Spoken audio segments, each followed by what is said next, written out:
Okay so welcome back guys. हमने cost of capital देख लिया था, डिबेंचर्स का मतलब डेट का, इक्विटी का और प्रेफरेंस का, तीनों का अपन ने कॉस्ट ऑफ कैपिटल देख लिया था। उसके बाद में हमने the most important weighted average cost of capital निकाला था। Weighted average cost of capital क्या था कि जितनी भी तरह की अपने कॉस्ट है उन सबको वेट असाइन किया था और वेट असाइन करने के बाद में अपन ने एक एवरेज कॉस्ट ऑफ कैपिटल निकाला था। ठीक है, एवरेज कॉस्ट ऑफ कैपिटल अच्छा है या weighted average cost of capital ज़्यादा एक्यूरेट है? नहीं, एवरेज ज़्यादा अच्छा है या वेटेड एवरेज ज़्यादा अच्छा है? वेटेड एवरेज ज़्यादा अच्छा है ना। कल हमने एग्जाम्पल के साथ देखा था ना, वेटेड एवरेज क्यू वेटेड एवरेज लेते हैं अपन, एग्जाम्पल के साथ देखा था अपन ने। ये एग्जाम्पल लिया था, इक्विटी का 1000 था, प्रेफरेंस का 1000 था, डिबेंचर्स का डेट का 1000 था। तो अपन ने नॉर्मल एवरेज ले लिया था, तो नॉर्मल एवरेज कुछ 11-12 का आ रहा था। लेकिन जब अपन ने वेट असाइन किया तो वेट असाइन करने के बाद में average weighted average cost of capital अपना 17.8 आ रहा था, जो कि ज़्यादा एक्यूरेट है ना। क्योंकि हमारे कैपिटल में सबसे ज़्यादा योगदान किसका है, सबसे ज़्यादा प्रपोर्शन किसका है, डेट का है। तो ये जो 20 है उसको उतनी इज्जत मिलनी चाहिए। इज्जत कैसे मिलेंगी? जब उसको अपन वेट असाइन करेंगे, है ना। तो weighted average cost of capital is better than the average के कॉस्ट ऑफ कैपिटल। ओके, उसके बाद हमने एक फुल फ्लेज इलस्ट्रेशन देखा था, उसमें हमें डिफरेंट सोर्सेज ऑफ कैपिटल दे दिए थे। क्या क्या था? इक्विटी थी, प्रेफरेंस था और डेट था। तीनों में से किसी की भी कॉस्ट नहीं दी थी, तो अपन ने सबकी कॉस्ट कैलकुलेट की थी पहले। ठीक है, कॉस्ट कैलकुलेट करने के बाद में अपन ने उसके वेट असाइन करके weighted average cost of capital निकाला था। ओके, और कॉस्ट ऑफ इक्विटी की कौन सी मेथड देखी थी अपन ने? जोर से बोलो। एक थी CAPM मॉडल, ठीक है। उसके बाद बॉन्ड यील्ड प्लस प्रीमियम, उसके बाद डिविडेंड ग्रोथ मॉडल और earning price ratio. Earning price ratio क्या था, क्या फॉर्मूला था? अर्निंग डिवाइड बाय, ये तो EPS हो गया, ठीक है। इससे अपने को मिल गया EPS। और फिर अर्निंग प्राइस मॉडल का फॉर्मूला था EPS अपॉन MPS। MPS मतलब मार्केट प्राइस, P भी कह सकते हो उसको, करेक्ट, ठीक है। EPS अपॉन MPS, ये था अर्निंग प्राइस मॉडल का, ठीक है। डिविडेंड ग्रोथ मॉडल का क्या फॉर्मूला था? D1 अपॉन, एक मिनट, हाँ, D1 upon R minus T। D1 upon R minus T. Cost of equity का फॉर्मूला था अपना D1 upon P0 plus growth. D1 upon P0 plus growth. आप बोलो क्या बोल रहे हो? रिटेन अर्निंग की cost of capital is equivalent to cost of equity. नहीं, रिटेन अर्निंग मतलब आखिरी में जो पैसा बच गया है उसकी कॉस्ट ऑफ कैपिटल निकालनी है। तो ये KE इक्वल्स टू KR मतलब कॉस्ट ऑफ इक्विटी। अब कॉस्ट ऑफ इक्विटी कैसे निकलेंगी? ऊपर से कोई भी एक फॉर्मूला, है ना। एग्जाम में क्या रहेगा, आपको एक तो कॉस्ट ऑफ इक्विटी दे दी जाएगी या कॉस्ट ऑफ इक्विटी निकालनी पड़ेगी और कॉस्ट ऑफ रिटेन अर्निंग निकालना पड़ेगा। तो कॉस्ट ऑफ इक्विटी जो आएगी वही रहेगी आपकी cost of retain earning. Cost of equity जो आएगी वही रहेगी आपकी कॉस्ट ऑफ इक्विटी, ठीक है। ओके, और वो जो था bond yield plus premium model, उसमें क्या था? बॉन्ड यील्ड प्लस प्रीमियम, अच्छा, तो बॉन्ड का जो यील्ड था उसमें अपन जो प्रीमियम दिया था वो प्रीमियम ऐड कर रहे थे, बस दैट्स इट, सबसे सिंपल वो था। ओके, अब सर हमने ये देखा कि weighted average cost of capital में हम एवरेज निकालते हैं लेकिन वेट असाइन करके, ठीक है। तो अब वेट्स कौन से लेना? क्वेश्चन में तो हमको दे दिए जाएंगे कि वेट्स कौन से लेना है, लेकिन हम वेट्स कौन से ले सकते हैं? एक तो लेते सकते हैं हम सर बुक वैल्यू एक ले सकते हैं बुक वैल्यू वेट्स और दूसरे ले सकते हैं मार्केट वैल्यू वेट्स। दोनों में अंतर क्या है बुक वैल्यू वेट्स और मार्केट वैल्यू वेट्स में? बुक, हाँ, ओके, बुक वैल्यू वेट्स मतलब अपने बुक में क्या वैल्यू पे दिख रहा है, वो इक्विटी कितने की दिख रही है, प्रेफरेंस कितने का दिख रहा है, डेट कितनी की दिख रही है, ठीक है। लेकिन मार्केट तो वोलाटाइल है, मार्केट तो फ्लक्चुएट होता है, तो मार्केट वैल्यू ज़रूरी नहीं कि ना, जैसे कि बुक वैल्यू अपनी इक्विटी की है 1 लाख, तो ज़रूरी नहीं ना कि आज अपने मार्केट में 1 लाख की ही वैल्यू पे शेयर बिक रहा है। मार्केट वैल्यू तो ज़्यादा भी हो सकती है, कम भी हो सकती है। तो मार्केट वैल्यू फॉर एग्जांपल है 1,20,000, तो जो अपन वेट बुक वैल्यू के हिसाब से असाइन करेंगे उसे कहेंगे बुक वैल्यू वेट, और अगर हम मार्केट वैल्यू के हिसाब से असाइन करेंगे तो उसे कहेंगे मार्केट वैल्यू वेट, ठीक है। ये बात जम रही है कि आपको पलक, अंकिता, धनवी, कि मार्केट में अपने सिक्योरिटीज़ की वैल्यू कुछ और हो सकती है ना। अपन ने इशू किया था 1 लाख पे, इसलिए अपने बुक्स में आज 1 लाख दिख रहा है, लेकिन अपना एमपीएस तो कुछ और है ना, मार्केट प्राइस तो कुछ और है ना। और अगर मार्केट प्राइस के हिसाब से अपन वेट देते हैं तो उसे हम कहते हैं मार्केट वैल्यू वेट, उसे हम कहेंगे market value weight, okay. So question में आपको क्लियरली दिया रहेगा कि कौन सा वेट यूज़ करना है, बुक वैल्यू या मार्केट वैल्यू, या सिंपल आपको वेट्स दिए होंगे। हाँ, अब क्वेश्चन ऐसा आ सकता है कि बुक वैल्यूज़ भी दे दे आपको, मार्केट वैल्यूज़ भी दे दे, और फिर वो बोले use the market value weight, या वो बोलेगा use the book value weight, तो उस टाइम पे वो जो बोल रहे हैं वो वेट यूज़ करने, ठीक है, ओके। नेक्स्ट है marginal cost of capital. Market as important, ये जो कंसेप्ट है मार्जिनल, आपने कॉस्टिंग में पढ़ा है मार्जिनल, यस, अच्छा, आपने कॉस्टिंग में पढ़ा है मार्जिनल क्या होता है, मार्जिनल है ना, क्या होता है मार्जिनल? मार्जिनल मतलब एडिशनल, मार्जिनल मतलब additional.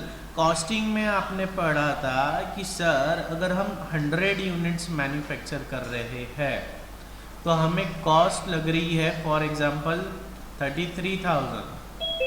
If we are manufacturing 100 units, हमें कॉस्ट लग रही है सर 33,000।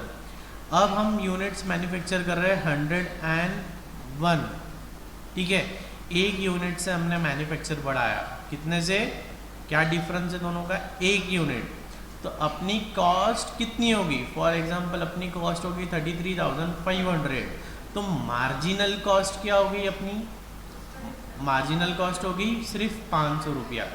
मतलब ये जो 100 पे 33,000 लग रहे हैं उसको भूल जाओ, एडिशनल आप जो एक बना रहे हो उसको कितना खर्चा लग रहा है वो देखो। एडिशनल 1 यूनिट बनाने के लिए जो खर्चा लग रहा है उसको देखो, वो था मार्जिनल कॉस्ट, है ना। मार्जिनल, तो बेसिकली मार्जिनल जो वर्ड है उसका मतलब होता है एडिशनल यूनिट के लिए या एडिशनल चीज़ के लिए क्या इनकर हो रहा है। ये अपन ने कॉस्ट देखी, उसी तरह मार्जिनल रेवेन्यू भी है कि अपन 100 यूनिट बेच रहे थे, अभी 101 यूनिट बेच रहे हैं, 100 यूनिट पे अपने को 50,000 मिलते थे, 101 यूनिट बेचने पे अपने को 53,000 मिल रहा है, तो मार्जिनल रेवेन्यू, एडिशनल 1 यूनिट बेचने से अपना रेवेन्यू कितना बढ़ा, 3,000, तो ये था अपना मार्जिनल रेवेन्यू। ये बहुत डिटेल में अपन ने कॉस्टिंग में देख रखा है, ठीक है। अब देखेंगे मार्जिनल कॉस्ट ऑफ कैपिटल मतलब क्या। मार्जिनल कॉस्ट ऑफ कैपिटल मतलब अपनी एग्जिस्टिंग एंटिटी है और अपने पास पहले से डेट है, इक्विटी है, प्रेफरेंस है, तो अपनी पहले से कॉस्ट लगी है ना, कॉस्ट ऑफ कैपिटल अपन ने पहले से फाइंड की है। अब अपन एडिशनल कैपिटल रेज कर रहे हैं, एडिशनल नई इक्विटी इशू कर रहे हैं, नया प्रेफरेंस इशू कर रहे हैं, नए डिबेंचर्स इशू कर रहे हैं, नया लोन ले रहे हैं, तो मार्जिनल कॉस्ट ऑफ कैपिटल, नया जो पैसा ले रहे हैं उसकी वजह से अपनी कॉस्ट ऑफ कैपिटल में क्या फ़र्क आ रहा है, वो है अपना मार्जिनल कॉस्ट ऑफ कैपिटल, वो है marginal cost of capital. Rashmi read करो ये marginal cost of capital. Marginal cost of capital can be defined as the cost of additional capital introduced in the capital structure. We have assumed that the capital structure can vary according to changing requirement of the firm. The following illustration shows how marginal cost of capital can be calculated. Let us assume that the capital structure of the firm has been expanded by addition to various components. The addition has been rupees 2,000 lakhs for debt, rupees 1 lakhs for preference capital, rupees 2,000 lakhs for equity capital, and rupees 6,000 lakhs for retained earnings. The cost of each component of the capital structure after addition would be the weighted average of the old and new value of the component. ठीक है, okay. तो ये क्या कह रहा है, marginal cost of capital can be defined as the cost of additional capital introduced. ठीक है, अपने पास पहले से कैपिटल थी, अपन ने और कैपिटल इंट्रोड्यूस की, अपनी जो पहले कैपिटल थी उसकी कुछ कॉस्ट है, नई कैपिटल इंट्रोड्यूस की उसकी कॉस्ट है। अब नई कैपिटल इंट्रोड्यूस करने के बाद में अपनी ओवरऑल कैपिटल की कॉस्ट बदल गई है ना। पहले अपन ने 10% पे इशू किया था, अभी 12% पे इशू कर रहा है, तो अब तो अपना रेट बदल जाएगा ना, टोटल कॉस्ट तो बदल जाएगी ना फर्म की। मार्जिनल नया कैपिटल इशू करने के वजह से अपनी कॉस्ट में क्या फ़र्क आया उसे हम कहेंगे मार्जिनल कॉस्ट ऑफ कैपिटल। सबसे बेस्ट एग्जांपल दिया है, अपने पास क्या क्या है, अपने पास डेट है, प्रेफरेंस है, इक्विटी है, रिटेन्ड अर्निंग्स है। ठीक है, कितनी कितनी है, 4,000, 1,000, 1,000, 4,000। ठीक है, इतनी अपने पास ऑलरेडी है, एग्जिस्टिंग स्ट्रक्चर है ये। क्या रेट पे है, डेट है 14% पे, प्रेफरेंस है 9% पे, इक्विटी है 15 पे, रिटेन्ड अर्निंग्स है 18। अब एक विद्वान विद्यार्थी ये सवाल कर सकता है कि सर आपने कहा था cost of retained earning equals to cost of equity, है ना। यहाँ तो कॉस्ट ऑफ इक्विटी 15 बोली है और कॉस्ट ऑफ रिटेन्ड अर्निंग 18 बोली है ना। तो इसमें कोई दिक्कत नहीं, उन्होंने स्पेसिफिकली बोल दिया है रिटेन्ड अर्निंग की कॉस्ट 18 है तो 18 है। ठीक है, क्वेश्चन में अगर कुछ दिया नहीं है तो अपन कॉस्ट ऑफ रिटेन्ड अर्निंग ले लेते थे 15। ठीक है, अपन तो फिर ये फॉर्मूला लगा लेते थे और cost of retained earning calculate कर लेते थे 15। ठीक है, जो कॉस्ट ऑफ इक्विटी आई वो कॉस्ट ऑफ कैपिटल अज्यूम कर लेते थे।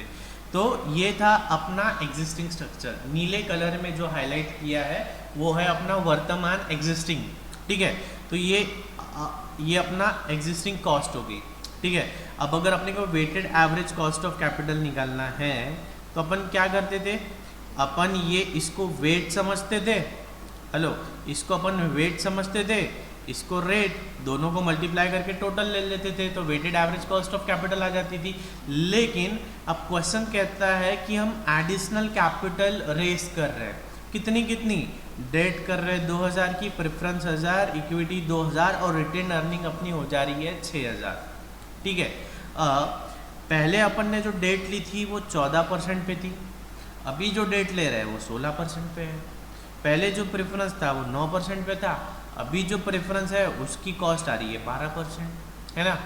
तो फिर sir weighted average cost of capital कैसे निकालेंगे, तो या फिर मार्जिनल कॉस्ट ऑफ कैपिटल कैसे निकलेंगी, तो अपन क्या कर देंगे कि डेट का रेट पहले 14 था, अभी एडिशनल रेस किया 16, तो अपन क्या करेंगे, इसका पहले एवरेज निकाल लेंगे, इसका एवरेज रेट निकाल लेंगे। इसका एवरेज रेट कैसे निकलेगा,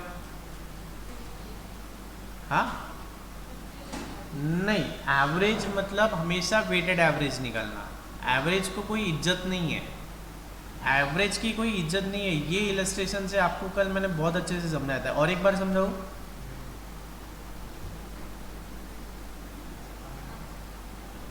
मेरे को एक बात बताओ अंकिता, मैंने आपको लोन दिया कितने का, 1,000 रुपये का, और रेट मैंने क्या चार्ज किया 20%। ठीक है, और जतिन ने आपको लोन दिया 99,000 का और रेट ऑफ इंटरेस्ट रखा उसने 5%। तो आपका कॉस्ट क्या हो जाएगा आपके हिसाब से, आप बोलते हो 20 + 5 25 / 2, मतलब क्या 12.5% का आप इंटरेस्ट भर रहे हो क्या। टोटल 1 लाख है आपके पास, 1 लाख के हिसाब से अगर आपने एवरेज कॉस्ट निकाल ली तो कितनी है, 20% + 5%, 20% + 5% / 2, मतलब 12.5% आपके हिसाब से आपकी कॉस्ट आ रही है। और 1 लाख का 12.5% मतलब होता है सिर्फ 12,500। आपके हिसाब से आप इतना इंटरेस्ट भर रहे हो क्या, एक्चुअल में कितना इंटरेस्ट भर रहे हो आप? 1000 पे 20%, मतलब 200 रुपये। 99,000 पे 5%, मतलब कितना? 4950, मतलब टोटल इंटरेस्ट आप भर रहे हो 5150। तो आपकी कैपिटल की कॉस्ट कितनी आ गई? 5150 डिवाइड बाय 1 लाख %, कितना आ रहा है ये? 5.15%। 5.15% आ रहा है। तो इसका मतलब weighted average cost of capital सही बात बताता है, एवरेज कॉस्ट ऑफ कैपिटल गलत बात बताता है। ठीक है, वही अगर कैसा रहता था कि आपका लोन रहता था 1000 का, ये रहता था 20 से, और ये समझ लो रहता था 21 से, मतलब ज़्यादा लंबा चौड़ा फर्क नहीं है, तो फिर एक बार का हम कुछ भी निकाल ले तो इतना डेविएशन नहीं आएगा। लेकिन डेविएशन है और हमें weighted average cost of capital ही निकालना है। ठीक है, तो पहले अपने पास डेट थी 4000 की 14% पे। कितनी? 4000 थी 14% पे, और अभी है 2000 16% पे। तो इसका weighted average cost of capital कितना निकल जाएगा? हाँ, 14.6। कैसा किया सर? कैसा क्या? देखो, डेट पहले की डेप्ट नवी, ठीक है, पहले की थी 4000, नवी है 2000, टोटल हो गई 6000। पहले की थी 14% पे, अभी की है 16% पे। ठीक है, अब 4000 इंटू 14, 2000 इंटू 16 डिवाइड, सीधा सीधा वेट निकालो ना। 14 इंटू 4/6 प्लस 16 इंटू 2/6, कितना कितना आ रहा है देख लो सीधा सीधा। 14.6% है ना। वेट कैसा दिया समझ में आ गया ना आपको?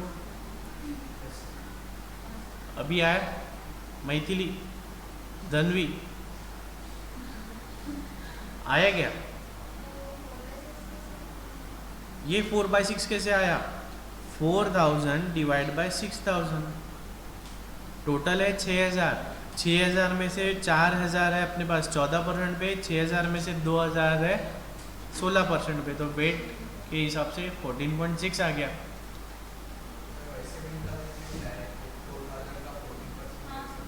कैसे 4000 का?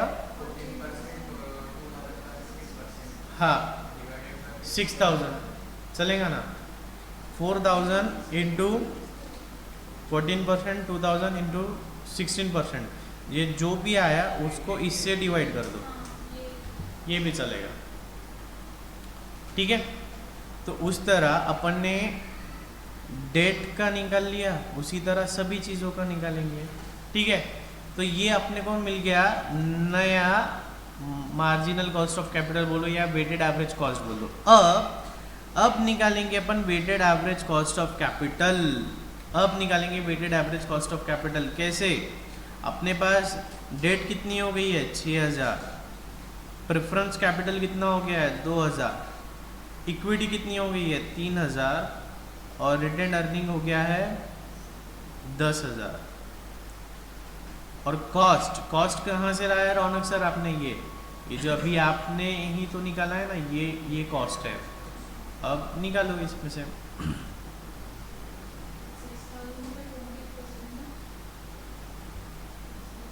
हाँ, नहीं, ये तो मैंने वेट निकाल के, वेट निकालो।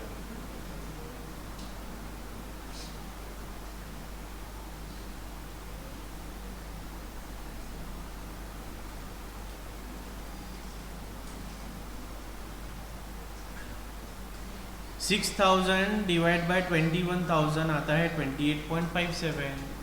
ये कहाँ से आया वो बताया है मैंने अभी। अरे पलक, देखो अभी तक अपन क्या कर रहे थे? अभी तक जितने इलस्ट्रेशन कर रहे थे उसमें सिर्फ ये था, ठीक है। फिर आप क्या कर रहे थे कि इसके हिसाब से वेट पकड़ रहे थे और ये कॉस्ट पकड़ रहे थे। लेकिन अभी क्या हुआ, अपन ने और भी नया इशू लाया। इसके वजह से क्या हो गया, अपने वेट चेंज हो रहा है और कॉस्ट भी चेंज हो रही है। फाइनल कॉस्ट अपनी आ गई है ये, फाइनल कॉस्ट आ गई है ये, जिसको अपन ने ले लिया है यहाँ पे। ठीक है। अब वेट कैसे देंगे, वेट कैसे देंगे, वेट कैसे देंगे, ये 4000 प्लस 2000 6000, 1000 प्लस 1000 2000, 1000 प्लस 2000 3000, 4000 प्लस 6000 10000, तो टोटल आ गया अपना 21000। अब 6000, अब चलो ये इसके आगे देख लो, 14.6 into 6000 divide by 21,000 plus 10.5 into 2000 divide by 21,000 plus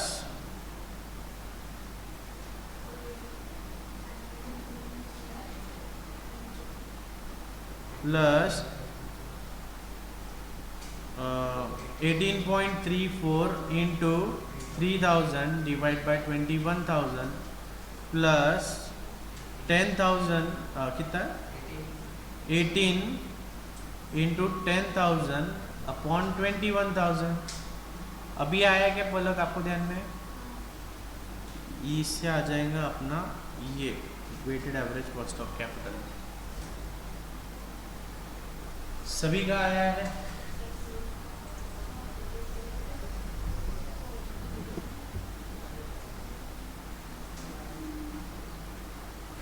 बड़े आगे कौन सी, ये उन्होंने सीधा ये इंटू ये किया, 4.23 आया। इसका आंसर क्या आ रहा है इतने से का बताओ, ये जो सर्कल किया है ना मैंने कार्तिक, इसका आंसर क्या आ रहा है,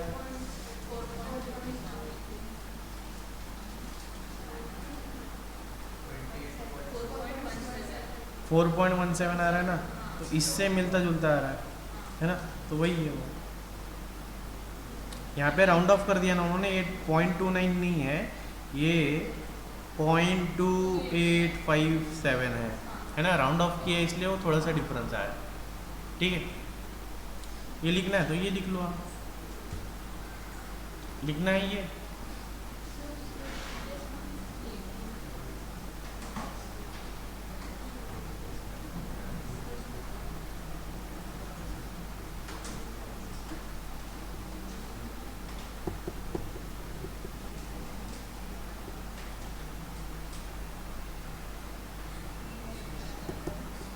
आप घर पे लिखते हो क्या पर फिर फोटो खींच के, ठीक है। अब देखेंगे cost of capital and it's implication in budgeting. Online जो देख रहे हैं वो क्लियर है सर, जूम वाले बच्चे, हाँ sir. Okay. Cost of capital and it's implication in capital budgeting decision. हमने देखा है सर, हम कॉस्ट ऑफ कैपिटल क्यों निकालते हैं, कैपिटल बजटिंग में यूज होता है वो। कैपिटल बजटिंग में जो डिस्काउंटिंग फैक्टर या जो डिस्काउंटिंग रेट होता है, रेट ऑफ डिस्काउंट होता है, वो कौन सा होता है, यही लेते हैं हम कॉस्ट ऑफ कैपिटल, या इससे ज़्यादा का लेते हैं, ये तो ये लेंगे या इससे ज़्यादा का लेंगे।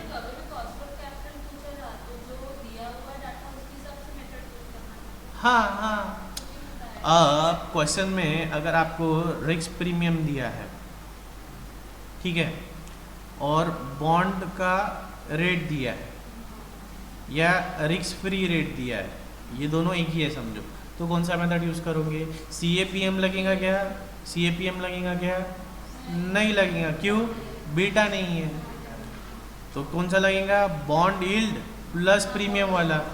अब अगर बीटा भी दिया रहता था तो आप CAPM यूज़ कर देते, तो जैसा डेटा दिया रहेगा वैसा आपको यूज़ करना है।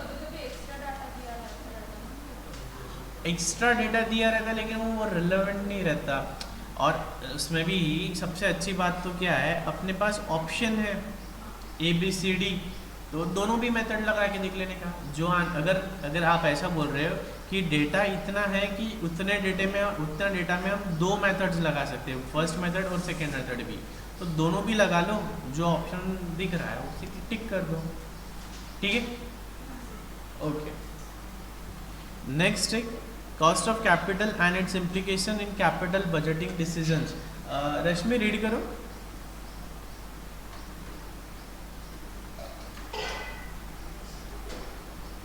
Investment decisions are directly related to financial decisions influenced by cost of capital.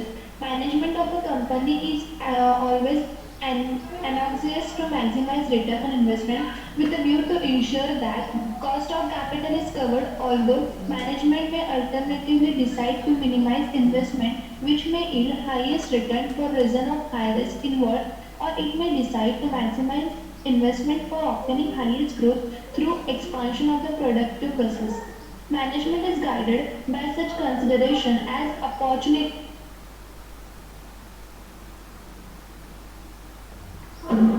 created by technological change requiring replacement, necessity, expansion, or taking up new activities. Competition strategies to develop economic opportunity, investment being planned by them, and the threat which may arise to the existing or proposed market share of the firm.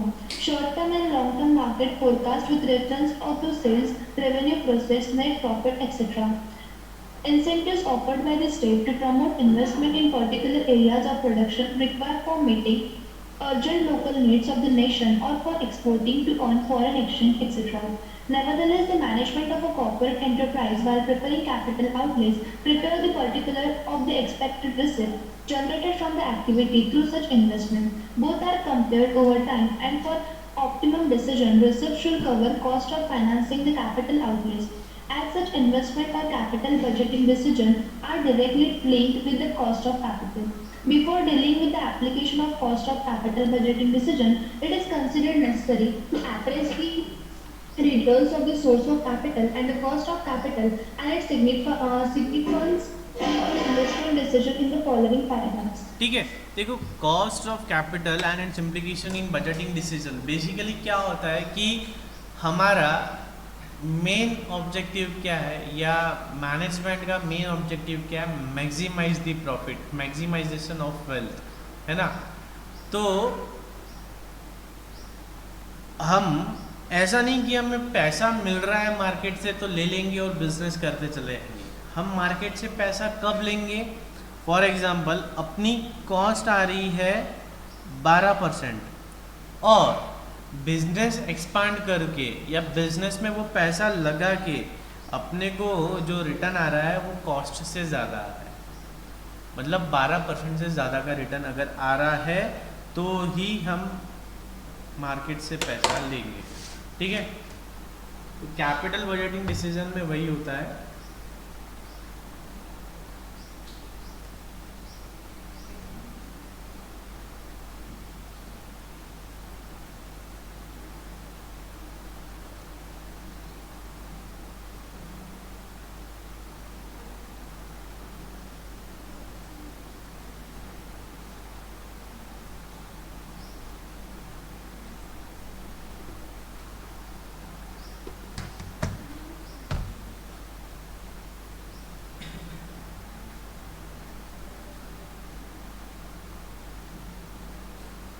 Page number क्या है?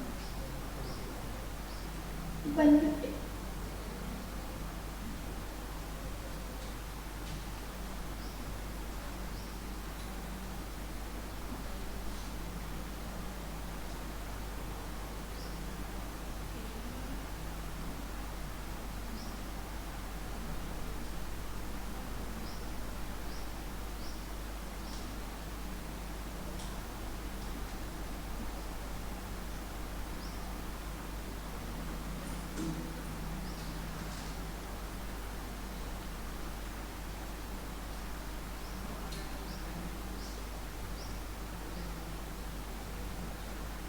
ठीक है, तो capital budgeting में हम basically ये देखते हैं कि अपन जो नया बिजनेस स्टार्ट कर रहे हैं उससे अपने को इनकम कितने होने वाली है और खर्चा कितने होने वाला है और नेट प्रॉफिट हाथ में बच रहा है क्या। नेट कैश इनफ्लो हो रहा है क्या, एनपीवी मेथड देखी थी हमने, नेट प्रेजेंट वैल्यू। आज हम पैसा लगा दे रहे हैं 5 करोड़, बिजनेस को हम प्रोजेक्ट कर रहे हैं अगले 10 साल के लिए, 10 साल में जो अपने को कैश मिल रही थी उसको अपन आज प्रेजेंट वैल्यू पे डिस्काउंट कर रहे थे, प्रेजेंट वैल्यू पे लेके आ रहे थे, और हम देख रहे थे कि कैश आउटफ्लो कितना था, कैश इनफ्लो कितना है, और नेट क्या बच रहा है। ऐसे ही किया था ना एनपीवी मेथड में, कैपिटल बजटिंग में। एक बार फिर से देख लेंगे अपन कैपिटल बजटिंग। तो कैपिटल बजटिंग में यही होता है कि हम कोई नया बिजनेस स्टार्ट कर रहे हैं तो उसकी फिजिबिलिटी निकालते हैं। ऐसा नहीं कि आज मन किया तो मोबाइल का स्टोर खोल लिया, आज मन किया तो टीचिंग क्लासरूम खोल ली, आज मन किया तो पान टपरी खोल ली, ऐसा नहीं होता है।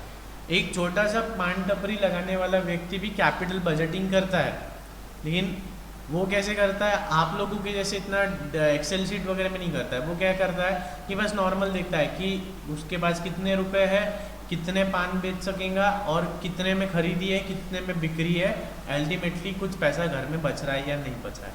अपना ऑब्जेक्टिव क्या है, सर्वाइव करना, सस्टेन करना, प्रॉफिट लाना, वेल्थ क्रिएट करना, maximization of profit, maximization of wealth. तो हम कोई भी बिजनेस कर रहे हैं, कैपिटल बजटिंग कर रहे हैं, या हम कोई बिजनेस कर रहे हैं, तो वो क्या कर देख के कर रहे हैं, opportunities created by technological changes. ठीक है, अब जैसे कि देख, जैसे कि हम सेमी ऑटोमेटिक मशीन यूज़ कर रहे थे, ठीक है, we were using semi automatic machines to manufacture this pen, ठीक है। तो अपना एक दिन में सिर्फ 1000 पेन का मैन्युफैक्चर प्रोडक्शन हो रहा था, ठीक है, और जबकि डिमांड थी मार्केट में 1300 की। कार्तिक, ठीक है, अपन सेमी ऑटोमेटिक मशीन यूज कर रहे थे कार्तिक, तो एक दिन में अपन 1000 पेन बना सक रहे थे, और मार्केट में डिमांड थी 1300 पेन की, तो अपन कितने पेन सप्लाई करेंगे उनको, 1000 ही, है ना। तो मतलब 300 पेन और अपन बेच सकते थे, लेकिन नहीं बेच पाए। क्यों नहीं बेच पाए, क्योंकि अपने पास उतनी अच्छी टेक्नोलॉजी नहीं थी, उतना अपना प्रोडक्शन नहीं था। फिर अपन ने क्या किया, टेक्नोलॉजी का फ़ायदा लिया, सेमी ऑटोमेटिक से ऑटोमेटिक मशीन पे शिफ्ट हो गए, और ऑटोमेटिक मशीन पे शिफ्ट होने के बाद में अपनी कैपेसिटी बढ़ गई 2000 तक या 1500 तक। तो फिर अब अगर मार्केट में 1300 की डिमांड है तो अपन फुलफिल कर पाएंगे क्या, यस कर पाएंगे। तो मतलब एडिशनल 300 यूनिट अपन बेच पाएंगे। क्यों बेच पाएंगे, क्योंकि अपन ने टेक्नोलॉजी का फ़ायदा लिया, नवी मशीन लाई। अब नवी मशीन फ्री में आ जाएंगी क्या, नहीं, नवी मशीन की लगेंगी कुछ कॉस्ट। 10 लाख की मशीन है फॉर एग्जांपल, तो 10 लाख रुपए अपने को देने पड़ेंगे, लेकिन 10 लाख कहाँ से लाएंगे, फंड रेस करेंगे, लोन लेंगे या कुछ लेंगे। फॉर एग्जांपल अपन ने लोन लिया, लोन क्या रेट से लिया, 10% से, तो अपने को 1 लाख रुपए का ब्याज लग रहा है ना। तो अपन ये देखेंगे कि एडिशनल 300 यूनिट्स बेच के अपना ये कॉस्ट रिकवर हो रहा है क्या, यही अपने को देखना है कैपिटल बजटिंग। आई क्या बात समझ में, ठीक है। तो टेक्नोलॉजी का यूज लेंगे।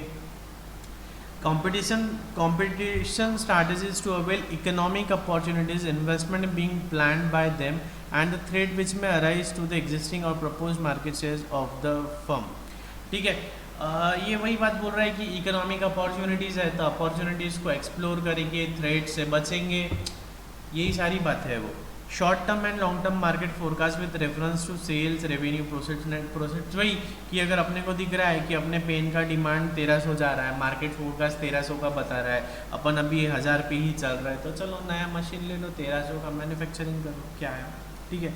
इंसेंटिव्स और फिर बाद में क्या होता है कि कुछ इंसेंटिव्स गवर्नमेंट ऑफर करती है, कुछ इंसेंटिव्स गवर्नमेंट ऑफर करती है कुछ बिजनेस स्टार्ट करने के लिए, बैकवर्ड एरिया को डेवलप करने के लिए। जैसे कि मैंने बताया था महाराष्ट्र में ABCD की कैटेगराइजेशन है, जो बैकवर्ड रीजन है जैसे कि गढ़चिरौली है, विदर्भ है। अगर आप यहाँ पे कोई मैन्युफैक्चरिंग यूनिट सेटअप करते हो तो आपको सब्सिडी मिलती है, मतलब आपने 50 लाख की मशीन लगाई तो उसमें 20% 25% गवर्नमेंट देंगी आपको। जैसे कि अभी आप देखते हो सोलर हीटर या सोलर पैनल्स जो लगते हैं घर के ऊपर या अपने क्लासेस के ऊपर अपन ने जो लगाया है, अगर फॉर एग्जांपल वो 10 लाख का लगाया तो अपने को जेब से सिर्फ 5-6 लाख देना पड़ा, बचे हुए 3-4 लाख रुपए गवर्नमेंट ने दिया, ठीक है। तो इसे हम कहते हैं सब्सिडी वगैरह। तो अगर अपने को कोई अच्छी सब्सिडी मिल रही है या गवर्नमेंट की कोई अच्छी स्कीम चल रही है तो हम सोच सकते हैं कि नया बिजनेस स्टार्ट करें। जैसे कि अभी कोविड आया था, कोविड में जब सेकेंड वेव आई थी कोविड की, और स्टार्टिंग कहाँ से हुई थी सेकेंड वेव की? आपके अपने शहर से। आपके अपने शहर में ही सबसे पहले तहलका मचा था ना कोविड का, अमरावती। अमरावती में ही तहलका मचा था, सबसे पहले केसेस अमरावती में निकले थे। फेब्रुवरी 13-14 से सिचुएशन वर्स हो गई थी अपने सिटी की, ठीक है। तो वो टाइम पे सबसे ज़्यादा किल्लत पूरे देश में किस चीज़ की हो गई थी? ऑक्सीजन की। ऑक्सीजन का डिमांड इतना हो गया था, ऑक्सीजन मिल नहीं रहा था। टीवी पे हम देख रहे थे कि नोएडा दिल्ली के ऐसे सीन्स आ रहे थे कि ऑक्सीजन सिलेंडर के लिए लाइन लगी है, लोगों के हाथ में सिलेंडर है और मास्क लगा है, ऐसे ऐसे टीवी पे वीडियोस दिख रहे थे, ठीक है। तो उस समय में हमें शॉर्टफॉल किस चीज़ की हुई? ऑक्सीजन की। तो ऑक्सीजन के प्लांट्स पूरे कंट्री में कम हो गए थे, मतलब ऑक्सीजन कम था। तो फिर ऑक्सीजन के प्लांट शुरू करो। ऑक्सीजन चाहिए तो ऑक्सीजन की फैक्ट्री लगानी पड़ेगी। ऑक्सीजन की फैक्ट्री लगाएंगे कब? लोन कब मिलेगा? फैक्ट्री कब फाइनल करेंगे? लोन, आपको हाउसिंग लोन भी चाहिए तो 1 महीना लग जाता है। ऑक्सीजन का प्लांट लगाना मतलब 60 लाख की तो मशीनरी आती, 24 से 30, सबसे छोटा प्लांट 30 लाख की मशीनरी, 30 लाख की सिलेंडर, 60 लाख की मशीनरी, 40 लाख की जगह 1 से 2 करोड़ का प्रोजेक्ट है वो। अब 2 करोड़ का प्रोजेक्ट रातों रात कैसे लगाएंगे? तो ऐसे समय पे गवर्नमेंट ने रातों रात स्कीम डिक्लेयर की, सिडबी की श्वास स्कीम, ठीक है। वो स्कीम क्या थी? आप ऑक्सीजन का प्लांट लगाओ, हम आपको 100% लोन दे रहे 48 घंटे के अंदर। आपका प्लांट 1 करोड़ का है, 1 करोड़ लेके जाओ, प्लांट लगाओ। ऐसी स्कीम किसने लाई? गवर्नमेंट ने लाई। किसके थ्रू लाई? सिडबी। सिडबी क्या है? हमने कल पढ़ा था, long term source of finance में, फाइनेंशियल इंस्टीट्यूट है ना। तो गवर्नमेंट का ही एक इंस्टीट्यूट है सिडबी, जो इंडस्ट्रीज को और एमएसएमई को प्रमोट करता है। तो उन्होंने रातों रात स्कीम लाई, आप 48 घंटे में हमसे पैसा ले जाओ, फैक्ट्री लगाओ, आपका प्रोजेक्ट बताओ हमको। उसमें थोड़ी सी रिक्वायरमेंट थी कि आप पहले से बिजनेसमैन होना चाहिए और आपका पहले से ऑडिट हुआ होना चाहिए, मतलब ऑडिट वाले क्लाइंट होना। नहीं तो ऐसा नहीं कि चलो अपनी तो मस्त छोटी सी किराना दुकान है, साल भर का 20 लाख का सेल होता, अपन ऑक्सीजन का प्लांट लगाएंगे, ऐसा नहीं। आपकी पहले से कोई ना कोई फैक्ट्री होनी चाहिए और आप ऑडिट में होना चाहिए। ऐसी छोटी सी कंडीशन, ये तो डालेंगी ना, नहीं तो कोई भी पैसा मांग लेगा, है ना।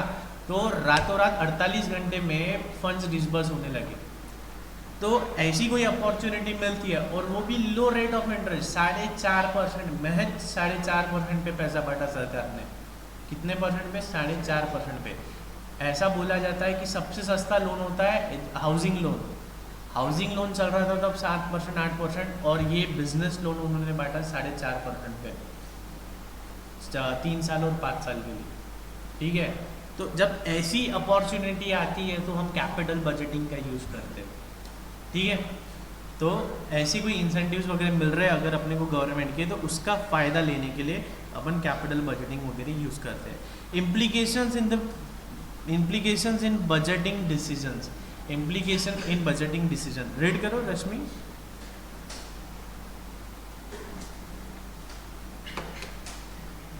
Implication in budgeting decision.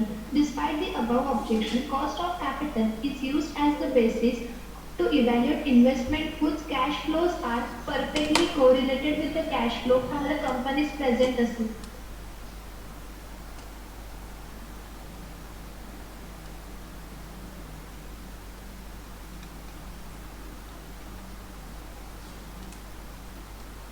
क्या हुआ?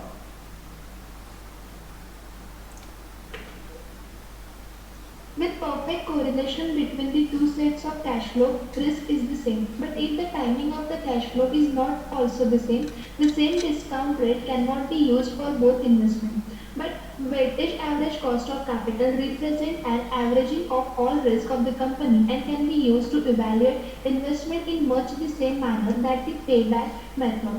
It gives some insight and guidance, and to that extent, it is good to be used. Present value of an investment can be computed using the weighted average cost of capital, and this can be compared with present values calculated using the other discount rate. It may be that an investment with a positive present value should be rejected because of its risk characteristic, or that an investment with a negative present value using the weighted average cost of capital should be accepted. All this will differ from situation to situation and case to case. Nevertheless, evaluation of capital investment project requires some basic which would serve as the minimum rate of return which a project should generate. In such a case, weightage cost of capital could serve as an expected discounting rate for evaluating investment decisions, as no project will be acceptable which does not generate funds equal or greater to the cutoff rate represented by weightage cost. ठीक है, in short ये यही बोल रहा है कि अगर हम कोई नया प्रोजेक्ट स्टार्ट कर रहे हैं तो डिस्काउंट रेट क्या यूज़ करने का, weighted average cost of capital, weighted average cost of capital use करने का to make the cap budgeting decision. ठीक है, weighted average cost of capital use करो, क्योंकि कैसा है कि अपन ऐसा नहीं है कि अपन आज ही लोन ले रहे हैं और आज ही फंड रेज कर रहे हैं। अपन ने सोचा कि 1 करोड़ की फैक्ट्री लगाने का है, उसके हिसाब से आज अपन ने लोन ले लिया, कैपिटल रेज कर लिया। ठीक है, 1 साल बाद अपने को लग रहा है कि कुछ मॉडिफिकेशन चाहिए, अपन वो बिजनेस में आ गए, तब अपने को समझ में आता है नहीं कुछ मॉडिफिकेशन चाहिए। फिर अपन ने 10 लाख की और मशीनरी ली, वो अलग रेट पे मिली, है ना। फिर अपने को लग रहा है कि दिवाली है, रेट्स बढ़ने वाले हैं, रेट्स बढ़ने वाले तो अपने को रॉ मटेरियल पकड़ना चाहिए, तो अपन ने वर्किंग कैपिटल लोन लिया, अलग रेट से लिया, तो ऐसे में कैसे कर पाएंगे अपन। तो इसलिए weighted average cost of capital एक ओवरऑल कॉस्ट ऑफ कैपिटल ले लो और कैपिटल बजटिंग का डिसीजन कर लो। ठीक है, some case study, identify each of the following statement as true और false and explain your answer. ठीक है, information cost both increase the marginal cost of capital and reduce the internal rate of return on investment project। क्या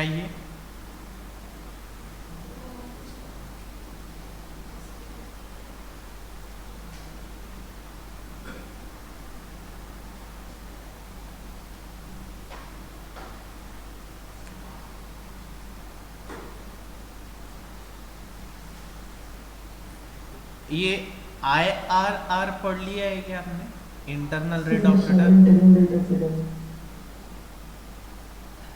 ठीक है, क्या है ये, information cost both increase the marginal cost of capital and reduces the internal rate of return on investment project, ये कहते हैं true है। रीजन पढ़ते हैं, the need to gather information concerning the credit worthiness of borrowers increases the interest rate charged by creditors.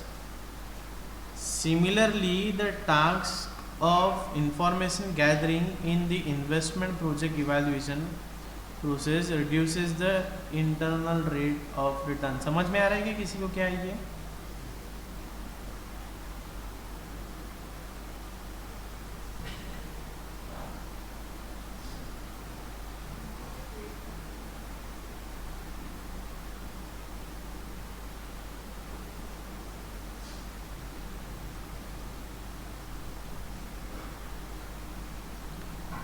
देखो ये क्या है, ये बैंकर्स के पॉइंट ऑफ व्यू से बोल रहा है कि बैंकर्स हम किसी को लोन दे रहे हैं या हम किसी को सेल कर रहे हैं तो हम उसकी अगर इंफॉर्मेशन निकाल रहे हैं तो हमें खर्चा लगेगा। जैसे नॉर्मल सिबिल रिपोर्ट भी निकालते हैं तो 630, 800, 900 रुपये लगते हैं, है ना। तो अगर हम क्लाइंट की पूरी डिटेल में इंफॉर्मेशन निकाल रहे हैं, क्लाइंट से प्रोजेक्ट रिपोर्ट मांग रहे हैं, तो अपने को अपने बैंक का एक एम्प्लॉय उस पर लगाना पड़ेगा। क्रेडिट मैनेजर बोलते हैं, वो सामने वाले जो अपने से लोन, सपोज अपन बैंक है और आप कस्टमर हो, आप मुझसे लोन मांग रहे हो, तो मैं आपसे बहुत सारे डॉक्यूमेंटेशन लूँगा, आपकी इंफॉर्मेशन पूरी लूँगा, पैन लूँगा, आधार लूँगा, आपके पिछले 3 साल की फिनेंशियल्स लूँगा, प्रोजेक्टेड 5 साल की फिनेंशियल्स मांगूंगा। फिर मेरा एक बैंक का एम्प्लॉय रहेगा जो चार्टर्ड अकाउंटेंट होता है, क्रेडिट मैनेजर बोलते हैं, वो आपका जो डेटा रहेगा वो पूरा सिस्टम में पंच करेगा, फिर रेशो एनालिसिस करेगा। तो इसमें मेरे को कॉस्ट लग रही है, बैंक को कॉस्ट लग रही है, तो बैंक के लिए इंफॉर्मेशन गैदर करना एक कॉस्ट है, लेकिन ये कॉस्ट फायदेमंद है। क्यों? अगर अब मैं जो क्रेडिट मैनेजर हूँ, मैं कह रहा हूँ कि ये जो क्लाइंट है ये थोड़ा रिस्की है, या मॉडरेट रिस्क है। तो रिस्क, मॉडरेट रिस्क या लो रिस्क, उसके हिसाब से इंटरेस्ट रेट वेरी करता है।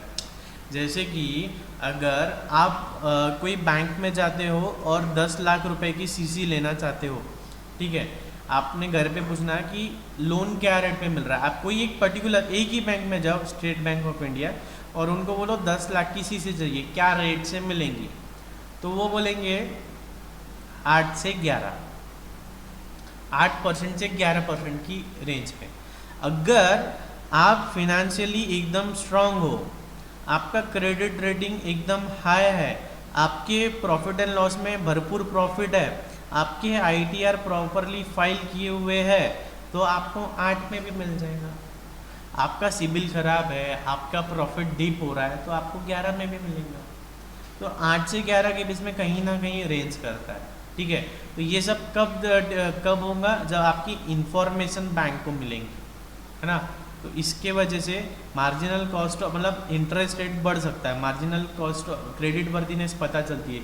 क्रेडिट वर्दीनेस मतलब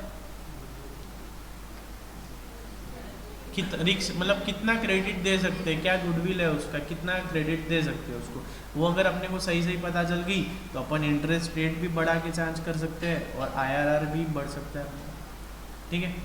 नेक्स्ट, डिप्रिसिएशन एक्सपेंसेस इन्वॉल्व, ये आएगा नहीं एग्जाम में। नहीं, ट्रू और फॉल्स तो जाने दो, ये जो इलस्ट्रेशन है ये इलस्ट्रेशन ही नहीं आएगा एग्जाम में। Depreciation expenses involve no direct cash outflow, ये सही है क्या?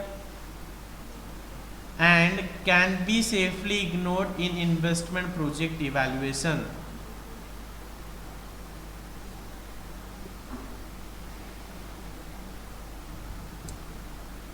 ये क्या कह रहा है, ट्रू और फॉल्स बताओ। कि ये बोलते हैं, सबसे पहले बोलते हैं कि डेप्रिसिएशन नॉन कैश एक्सपेंस है, ठीक है। डेप्रिसिएशन आपको जेब से नहीं भरना है, ठीक है। तो ये बोल रहा है क्योंकि आपको डेप्रिसिएशन जेब से नहीं भरना है, इसका प्रोजेक्ट कैपिटल बजटिंग पे या नए प्रोजेक्ट पे कुछ भी इम्पैक्ट नहीं है। मतलब आपको नया प्रोजेक्ट स्टार्ट करना है, 1 करोड़ का नया प्रोजेक्ट स्टार्ट कर रहे हैं, उसके लिए आप क्या कर रहे हो, कैपिटल बजटिंग का डिसीजन ले रहे हो। तो वो डिसीजन में डिप्रिसिएशन का कुछ भी इंपॉर्टेंस नहीं है, ऐसा ये कहते हैं। और ये बोलते हैं क्यों इंपॉर्टेंस नहीं है, क्योंकि कैश नहीं भरना पड़ रहा है। सही है या गलत है? क्यों गलत है?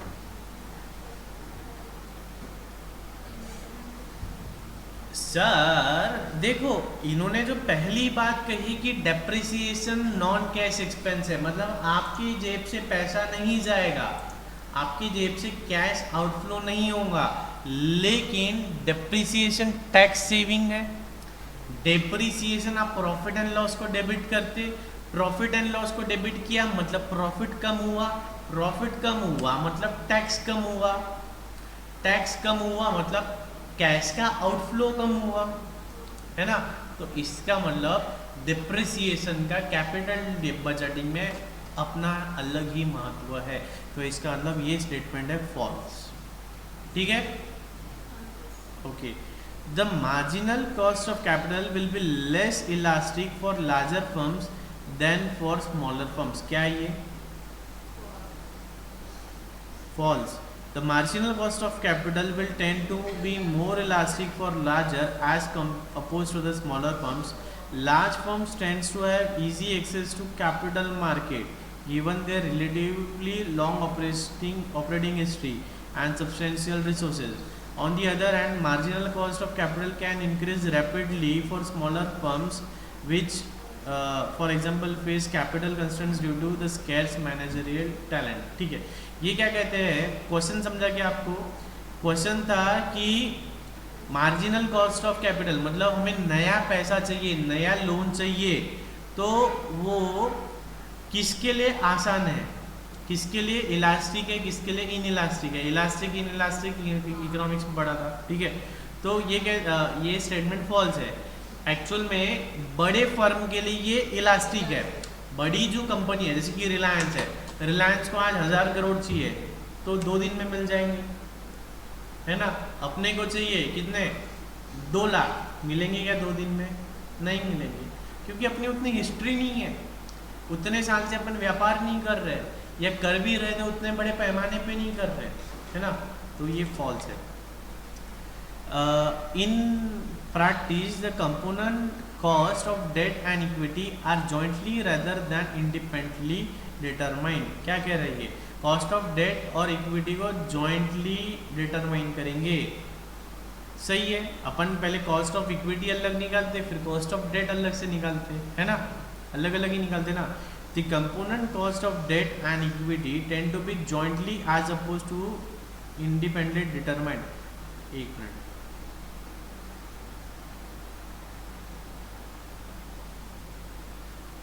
higher levels of debt for example usually increase the perceived level of risk for debt holders and equity holders alike and therefore raise the interest rate charged by creditors and the rate of return requirement of stockholders। समझ में आया कि ये क्या बोल रहा है? हाँ in practice the component cost of debt and equity are jointly rather than independently determined। ठीक है, the component cost of debt and equity tend to be jointly as opposed to independently determined। higher level of debt for example will usually increase the perceived level of risk for debt holders।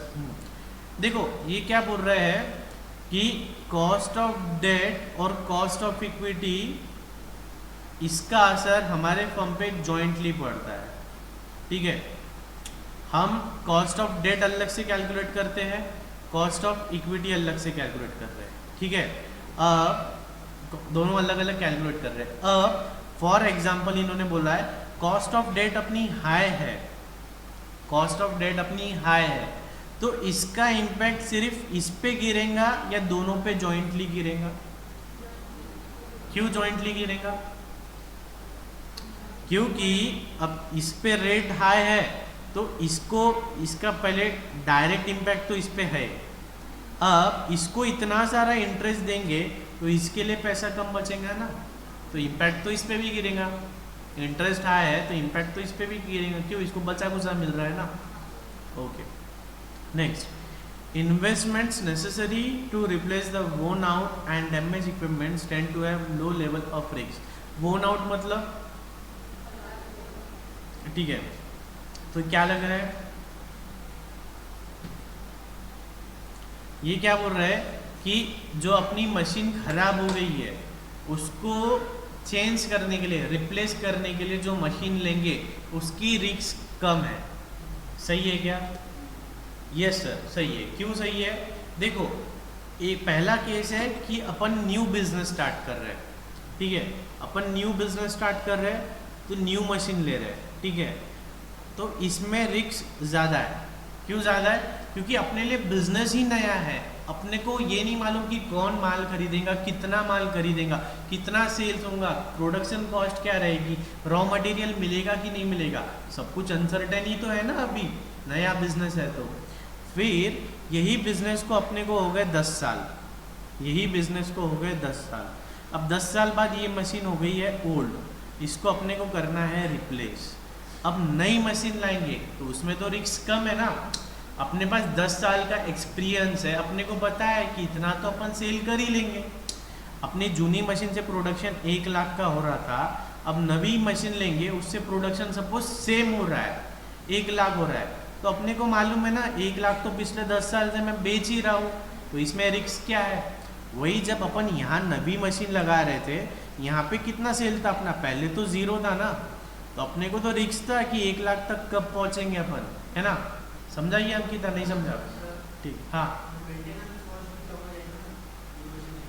हाँ, maintenance cost कम होगा, कम होगा, लेकिन maintenance cost का फ़ायदा नहीं होगा, कम होगा, क्योंकि मेंटेनेंस कॉस्ट कम, डिप्रिसिएशन ज़्यादा तो मेंटेनेंस कॉस्ट कम। ठीक है, देखो देखो, मेंटेनेंस कॉस्ट आप बोल रहे हो जतिन कि नई मशीन लोगे तो मेंटेनेंस कॉस्ट कम हो जाएगा, लेकिन डिप्रिसिएशन बढ़ जाएगा ना, डिप्रिसिएशन बढ़ जाएगा, ये नहीं समझेगा आपको अभी।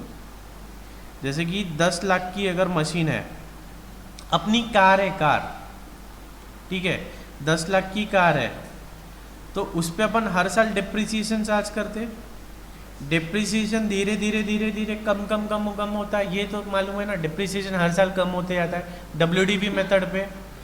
और जैसे जैसे डिप्रिसिएशन कम हो रहा है या जैसे जैसे कार जूनी हो रही है, अपना मेंटेनेंस कॉस्ट बढ़ते जाता है ना। जैसे अपनी कार जितनी जूनी होगी उस पर मेंटेनेंस उतना ज़्यादा बढ़ेगा। तो मतलब एक तरफ डिप्रिसिएशन कम हो रहा है और दूसरी तरफ मेंटेनेंस बढ़ रहा है, तो वो ओवरऑल इक्वली हो जाता है टैक्स, इनकम टैक्स के पॉइंट ऑफ व्यू से। ठीक है, ये शायद आपको देखने को नहीं मिलेगा, मतलब ये बहुत ब्रॉड प्रोस्पेक्ट वो बता दिया मैंने आपको। आप जो बोले एकदम सही बोले कि मेंटेनेंस कम हो जाएगा, आपने कुछ भी गलत नहीं बोला, लेकिन मैंने उसमें एक पॉइंट ये ऐड किया, नवी मशीन है तो नवी मशीन पे डिप्रिसिएशन तो बड़े अमाउंट से लगेगा ना, तो डिप्रिसिएशन कॉस्ट बढ़ जाएगा, तो वो डिसीजन मेकिंग में कुछ काम नहीं पड़ेगा कि मेंटेनेंस कॉस्ट। मार्जिनल कॉस्टिंग में ये ही सब है आप। ठीक है, नेक्स्ट एबीसी लिमिटेड, कितना बचा है अभी ये? 7 question. Okay,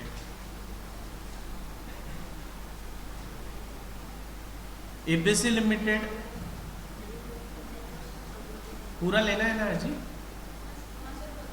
ABC limited has the following capital structure: equity, preference और loan. You are required to calculate the weighted average cost of capital assuming 50% as the rate of income tax before and after tax. करो solve, करो solve, कैसे करोगे?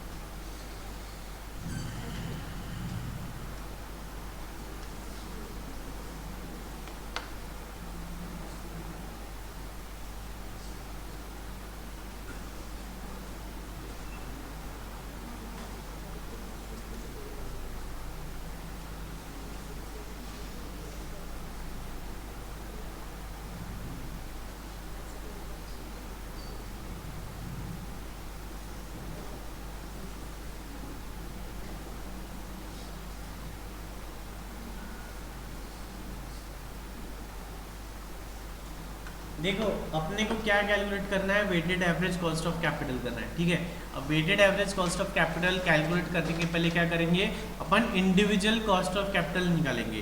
तो loan की 8% दी है, preference की 10% दी है, इक्विटी के लिए कुछ बोला है क्या?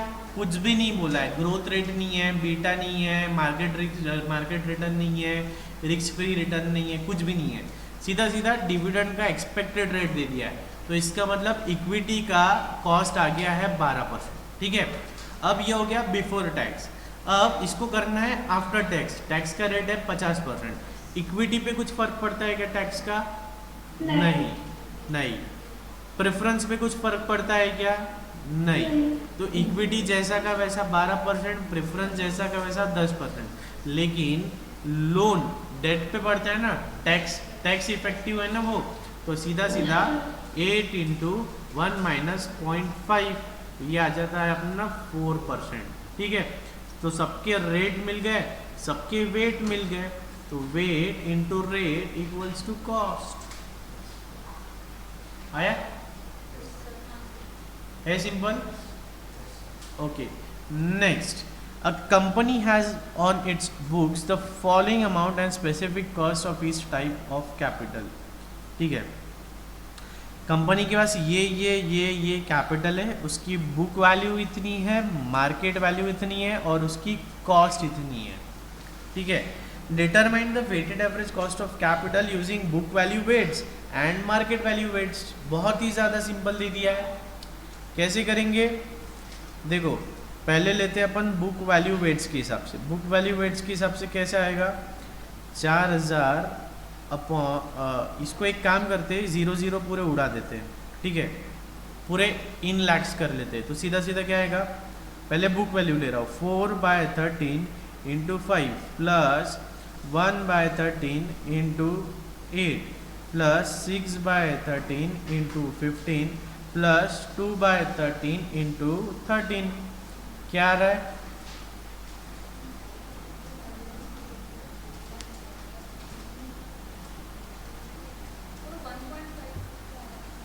नहीं,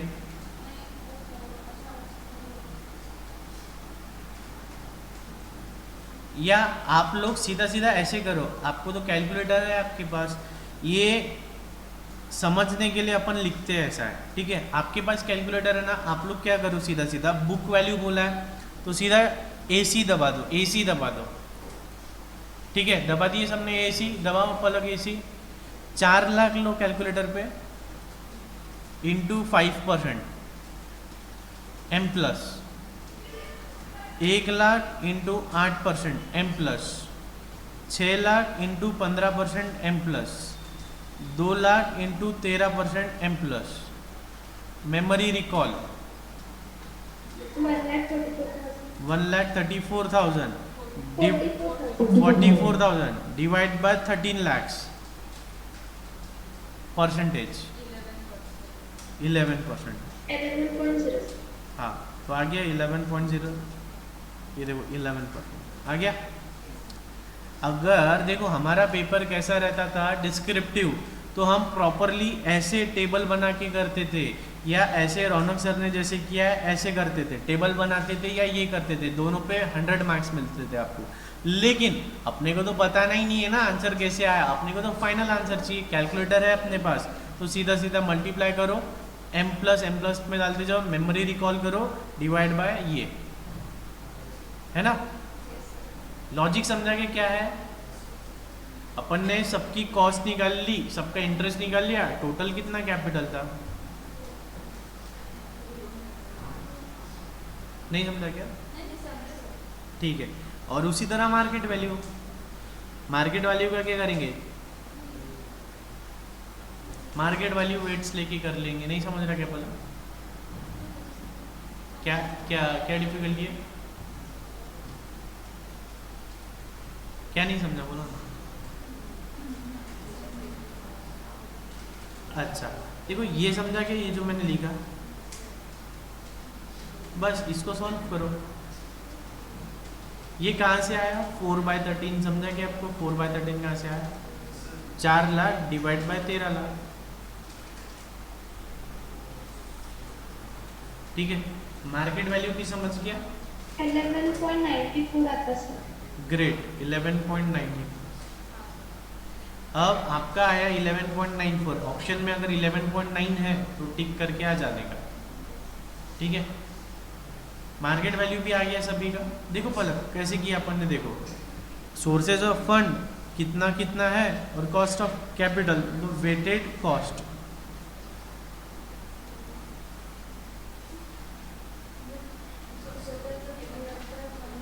हाँ तो ये 1,44,000 डिवाइड बाय 13 लाख, तो आ गया अपना 11.1%। एक तो ऐसा कर सकते हो, या फिर ये जो कल से अपन जैसा कर रहे हैं ऐसा ऐसा कर सकते हो।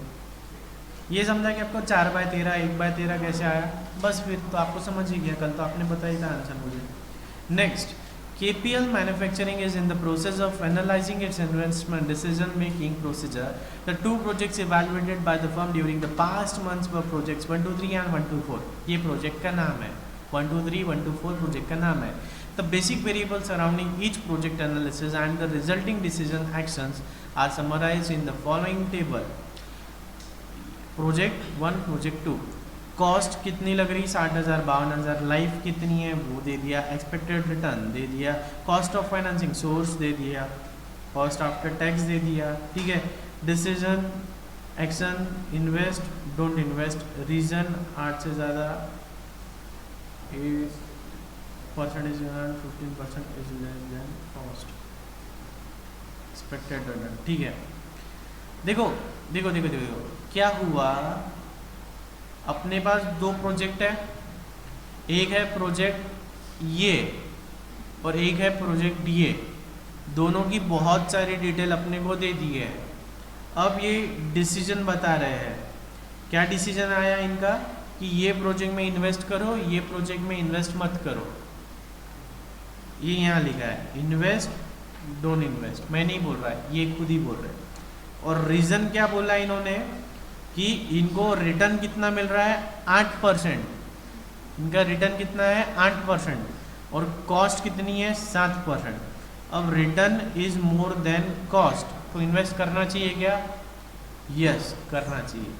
इसमें रिटर्न कितना है 15% और कॉस्ट कितनी है 16%, तो cost is more than return तो इन्वेस्ट करना चाहिए क्या? नो। इतना अभी तक बोला है इन्होंने। अब आगे देखते हैं क्या है, मैं भी फर्स्ट टाइम पढ़ रहा हूँ। Evaluate the firm's decision making procedure and explain why the acceptance of project 1 to 3 and rejection of may not be the owner's best interest। अच्छा अब ये बताओ कि ये जो अपन ने कंक्लूजन निकाला है ये सही है या गलत है, ये आपको बताना है। सही है या गलत है ये तो ठीक है।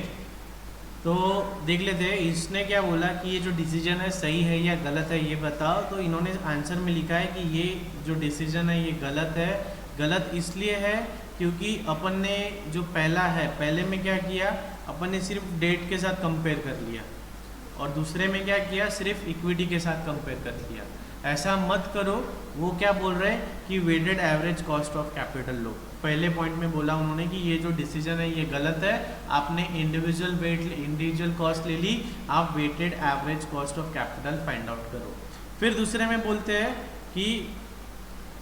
बोलते हैं कि अगर फर्म के पास 40% डेट है और 60% इक्विटी है तो weighted average cost of capital क्या हो। अच्छा पहला ये गलत क्यों बोल रहा है, पहले में इन्होंने डेट लेके डिसीजन ले लिया और दूसरे में इक्विटी लेके डिसीजन ले लिया। लेकिन ये लोग क्या बोल रहे हैं, ऐसा क्यों करते हो, ऐसा क्यों करते हो कि एक प्रोजेक्ट में आप पूरा लोन ले रहे हो, एक प्रोजेक्ट में पूरा इक्विटी ले रहे हो। आपके पास दोनों ऑप्शन है, आप दोनों भी लो और weighted average cost of capital निकाल के डिसीजन लो। सही बात है, ठीक है। अब बाद में क्वेश्चन नंबर 2 में बोलते हैं कि चलो आप हमको weighted average cost of capital निकाल के बता दो। हमारे पास डेट है 40%, इक्विटी है 60%, बोलो क्या आ रहा है weighted average cost of capital. 40% की डेट है, 60% की इक्विटी है, कितना आ रहा है weighted average cost of capital? माफिया बताओ जल्दी। 12.4। तो अपना weighted average cost of capital आ गया 12.4। अब अपना weighted average cost of capital अगर 12.4 है तो बोलो कौन सा डिसीजन लेना चाहिए अपन ने, कौन सा प्रोजेक्ट एक्सेप्ट करूं, कौन सा प्रोजेक्ट रिजेक्ट करूं? सेकेंड वाला एक्सेप्ट करो, क्योंकि अपने को कॉस्ट लग रही है 12.5, रिटर्न आ रहा है 15, तो ये ज़्यादा है सेकेंड वाला, और इसमें तो रिटर्न कम आ रहा है तो ये वाला मत करो। ठीक है। उसके बाद क्या बोलता है, उसके बाद चौथा वाला कुछ नहीं है। चौथा वाला बोलता है कि क्या हुआ, तो चौथा वाला बोलता है क्या हुआ, तो अपन ने बोला कि पहला जो डिसीजन था वो गलत था, अपना डिसीजन कॉन्ट्रास्ट हो गया, पूरा डिसीजन बदल गया। अपन पहले 1 2 3 करने वाले थे, अभी 1 2 का 4 करेंगे। ठीक है, 1 2 3 ये है मैथिली और ये है 1 2 4। आता ना ऐसा पेपर, ऐसा नहीं आता पेपर में, ये आपका नॉलेज चेक करे तो उन्हें पता ही नहीं कि यहाँ विद्वान विद्यार्थी बैठे हैं। ठीक है। APC limited has expected earnings at ₹30 per share. तो ई का है बबुआ, ई है ईपीएस, ईपीएस दिया है पर share which is growing at 8% annually, और ग्रोथ रेट भी दे दिया, जी दे दिया है सर। कंपनी फॉलोज फिक्स पे आउट रेशियो ऑफ 50%। ये क्या बोल रहा है कि जितना अर्निंग होता है उसका 50% अपन बांट देते हैं गरीबों में। किसमें? गरीबों में 50% बांट देते हैं। किसमें? शेयर होल्डर्स को 50% दे देते हैं अपन। The market price of its share is 300। अपने को P0 भी दे दिया इन लोगों ने। Find the following current cost of equity. Cost of equity का फॉर्मूला क्या था? D1 upon P0 plus G। तो अपने पास D1 है क्या? नहीं। कहाँ है D1? नहीं है। अपने पास क्या है? Expected earnings. तो EPS 1 है। EPS 1 कितना है अपना 30 रुपए। जी को भूल जाओ, ग्रोथ का कुछ काम नहीं है अभी, मैं D1 की बात कर रहा। अपने को तीन बातें चाहिए, D1, P0 और G। ठीक है, P0 है क्या अपने पास 300, G है क्या अपने पास, यहाँ देख लो, G है क्या अपने पास 8%, D1 है क्या अपने पास नहीं, लेकिन अपने को तो ये सब चीज चाहिए, तो कैसे करेंगे। D1 नहीं है सर, जतिन बोलता अपने पास EPS है, एक्सपेक्टेड मार्केट वैल्यू है, कितनी है 30 रुपए, अपने शेयर की वैल्यू है 30 रुपए। अब वो क्या बोलता है कि अपना पे आउट कितना है 50%, मतलब जो 30 रुपए अपना शेयर, हाँ जो अपनी अर्निंग्स है 30 रुपए, सॉरी अर्निंग पर शेयर अपना 30 रुपए है, इसमें से 50% अपन बांट देते हैं, मतलब कितना डिविडेंड देते हैं 15 रुपए का डिविडेंड देंगे, तो अपने को D1 मिल गया 15। अब क्या हुआ, बैठे क्यों, लगाओ formula D1 upon P0 plus 8%। ओह क्या बात है, बहुत ही विद्वान विद्यार्थी बैठे हैं आज की सभा में, महान पंडित। अरे ये बोले अच्छा, ओके। अब कहते हैं cost of new equity if the firm issues fresh shares and current market price but with flotation cost of 5%। निकालो।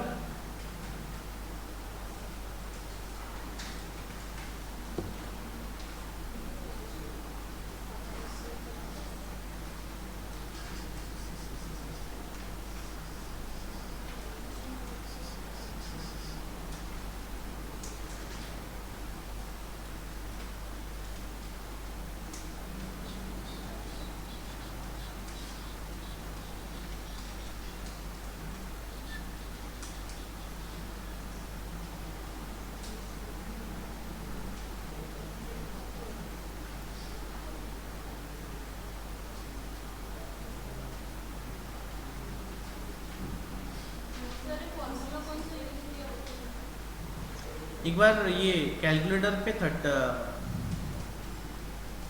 कैलकुलेटर पे 39 डिवाइड बाय 285 करो, कितना आ रहा है परसेंटेज के टर्म्स में 13.68। तो सर हमने कौन सा फॉर्मूला यूज किया, सर हमने गावरानी फॉर्मूला यूज किया, कॉस्ट अपॉन कितना मिल रहा है नेट प्रोसीड्स, अपना शेयर कितने में इशू हो रहा है 30, उस पे है 5% का फ्लोटेशन कॉस्ट, अपने जेबवा में कितना रुपया आया है 285 रुपए, मतलब नेट प्रोसीड्स हुआ सर अपना 285, और कॉस्ट कितनी है सर 13%। किसने बोला, आपने बोला, हमने कब बोला, ये 13% है ना, तो 300 पे 13% मतलब कितना देंगे अपन डिविडेंड या जो भी है, कॉस्ट कितनी है अपनी 39 रुपीज, तो 39 डिवाइड बाय 285 कितना आ रहा है 13.68%। हो झाली।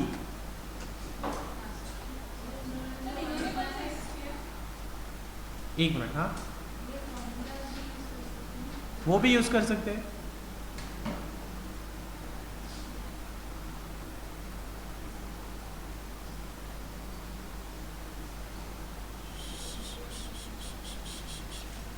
ये जो फॉर्मूला है ये क्या है, कॉस्ट ऑफ इक्विटी अपनी है 13%, 13% कब है जब 13% कब है जब पूरा पैसा मिल रहा है, लेकिन अभी कितना मिल रहा है अपने को, अभी तो सिर्फ 0.95 मिल रहा है ना, तो 13 divide by 0.95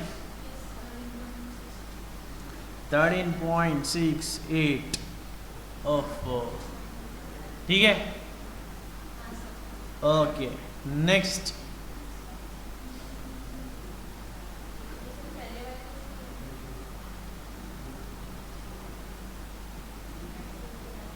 sixth and seventh and eight and 9, ठीक है। आगे के होमवर्क लेते हो, कोशिश करो, कोशिश करने वाले की हार नहीं होती, ठीक है। देखो 5 मिनट ले लो, 5 मिनट में देख लो।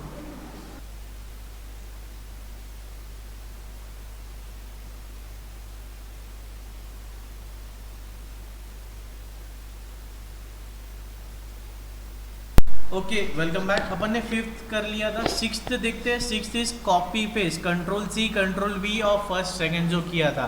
बुक वैल्यू से निकालना है, मार्केट वैल्यू से निकालना है, और डिफरेंस क्यों आया वो बताना है। डिफरेंस इसलिए आया क्योंकि वेट अलग हो गए, बुक वैल्यू अलग थी, मार्केट वैल्यू अलग थी। ठीक है। सेवेंथ क्या,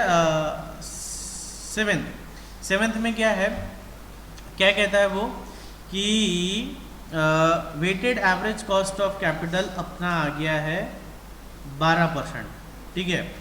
कैपिटल स्ट्रक्चर इज 75% डेट, मतलब 75.75 into cost of D plus 25% is internal equity, मतलब 0.25 इंटू कॉस्ट ऑफ इक्विटी। ठीक है। अब before tax cost of debt is 12.5%। तो कॉस्ट ऑफ डेट अपने को क्या दिया है, 12.5% बिफोर टैक्स। इसको ले लेंगे अपन आफ्टर टैक्स, तो 12.5% इंटू 1 माइनस 0.2 कितना आ रहा है ये, टैक्स रेट बोला है 20%, हाँ 10, तो ये आ गया 0.75 into 10 plus 0.25 into cost of equity. एक मिनट, ठीक है। अब कॉस्ट ऑफ इक्विटी कैसे निकलेगा, कॉस्ट ऑफ इक्विटी के लिए क्या डेटा दिया है अपने को, उन्होंने आरएफ दे दिया। आरएफ कितना दे दिया, 6%। मार्केट रिस्क दे दिया, मार्केट रिस्क प्रीमियम दे दिया, मतलब आरएम माइनस आरएफ दे दिया, ये कितना है 8%। और व्हाट इज द बीटा निकालने को बोल रहे हैं। तो ठीक है, डेटा समझ में आ गया ये सभी को। ओके, ये अपना है वेटेड, सभी लोग देखो, ये अपना weighted average cost of capital का फॉर्मूला है। इसमें अपना ये है, तो सिर्फ ये एक चीज़ नहीं है, तो ये तो इसी से निकल जाएंगी, है ना। करो इसको सॉल्व, ये इक्वेशन को सॉल्व करो। कॉस्ट ऑफ इक्विटी कितनी आ गई, कॉस्ट ऑफ इक्विटी आ गई 18%। कैसे, 12%, ये इसी को सॉल्व कर रहे हैं, इक्वल्स टू ये कितना होता है 7.5 प्लस 0.25 KE, है ना। सॉल्व करो इसको, क्या आ रहा है, तो 18, हाँ, तो कॉस्ट ऑफ इक्विटी आ गई अपनी 18%। ठीक है। क्वेश्चन क्या पूछता है बेटा, पलक क्वेश्चन बोल रहा है बीटा बताओ, तो बीटा बता देंगे, हम डरते हैं क्या उनसे। कॉस्ट ऑफ इक्विटी हमको पता है, कौन सा फॉर्मूला पलक, डरते हैं क्या अपन। पलक कौन से फॉर्मूले में बीटा आता है, बोलो। CAPM में, चलो ठीक है, सही बोला पलक, बोलो क्या है, RF plus beta into risk premium. ठीक है। तो KE कितना है अपने पास 18, RF कितना है 6 plus beta into 8, therefore beta equals to कितना आ रहा है 1.5। हाँ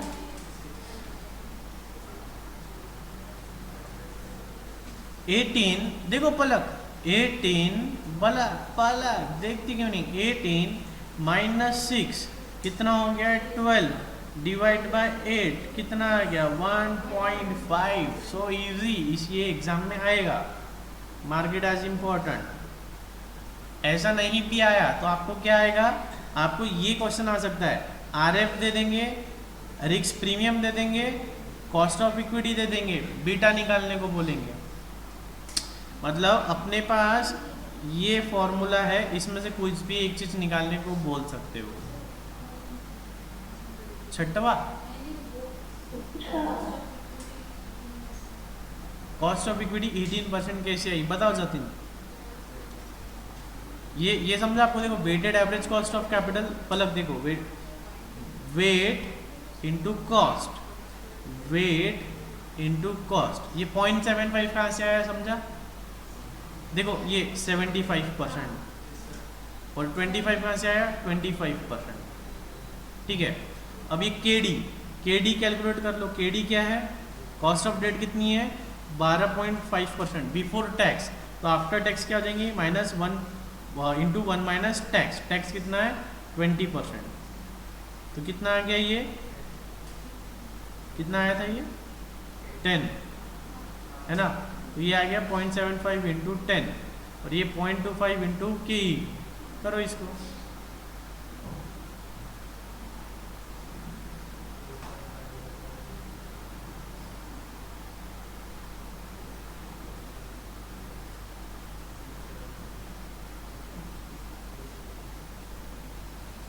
,4.5 divide by 0.25 equals to 18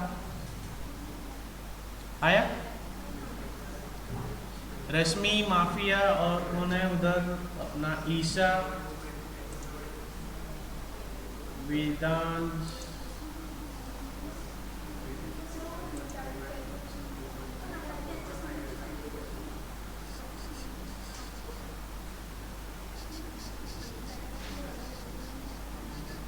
Yes, sir. Okay. और कौन सा नहीं आया, अरे ये तो हाँ। Nine.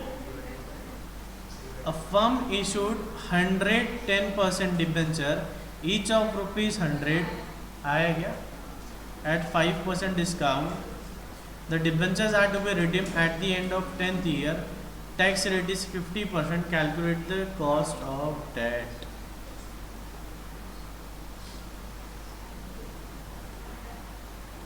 क्या किया इसमें, अंकिता डिक्टेट करो।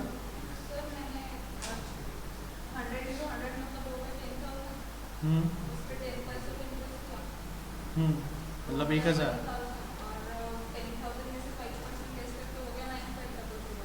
हाँ हाँ,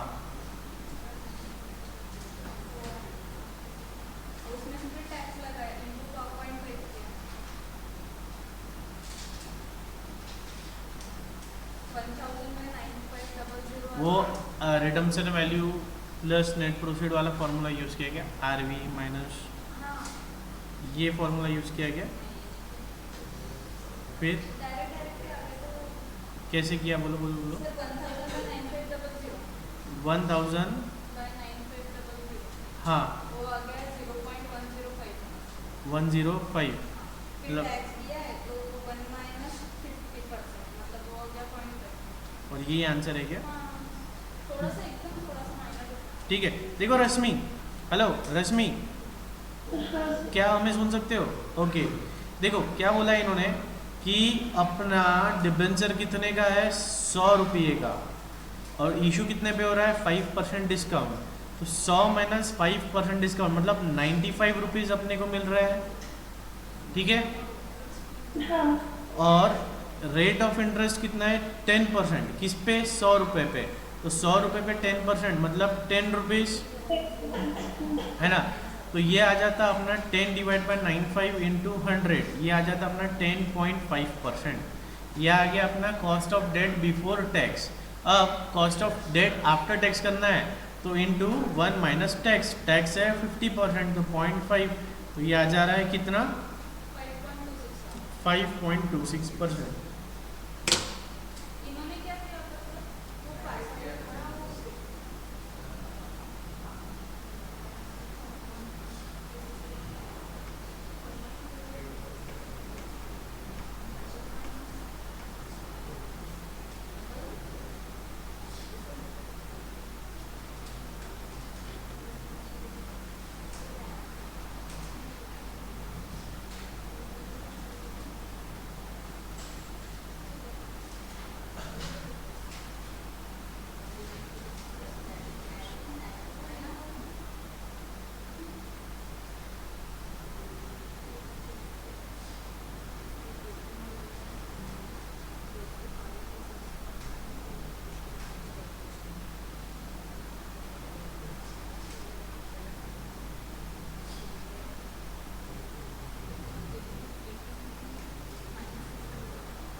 इसको सॉल्व करो क्या आता है तो।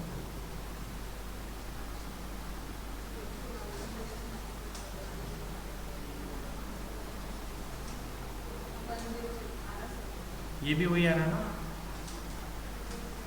और इसको आफ्टर टैक्स करने के लिए 1 माइनस 0.5। रश्मि आएगा ध्यान में, अपन ने क्या किया, रिडीमेबल है 10 साल में रिडीमेबल है, तो redemption value minus net proceeds upon n, redemption value plus net proceeds upon 2, और यहाँ पे प्लस कॉस्ट, ये आ गया अपना कॉस्ट, और इसको आफ्टर टैक्स करने के लिए 1 माइनस डी। यहाँ पे इन्होंने गलती की है, ये प्लस लिखा है, प्लस को कर दो माइनस, वो भी सही है, चल जाएगा, कुछ नहीं होगा। सर वो बड़ा वाला फॉर्मूला यूज करना है। हाँ, बड़ा वाला फॉर्मूला। ओके।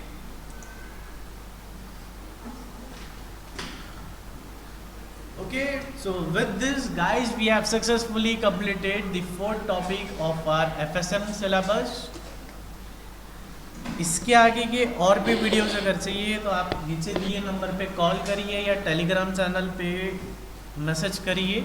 आगे की लिंक्स कैसे मिलेंगी ये मैं आपको बता दूंगा व्हाट्सएप पे या टेलीग्राम चैनल पे। Okay, so here I am your friend CA Raunak Agrawal signing off. Take care, love you all, bye bye.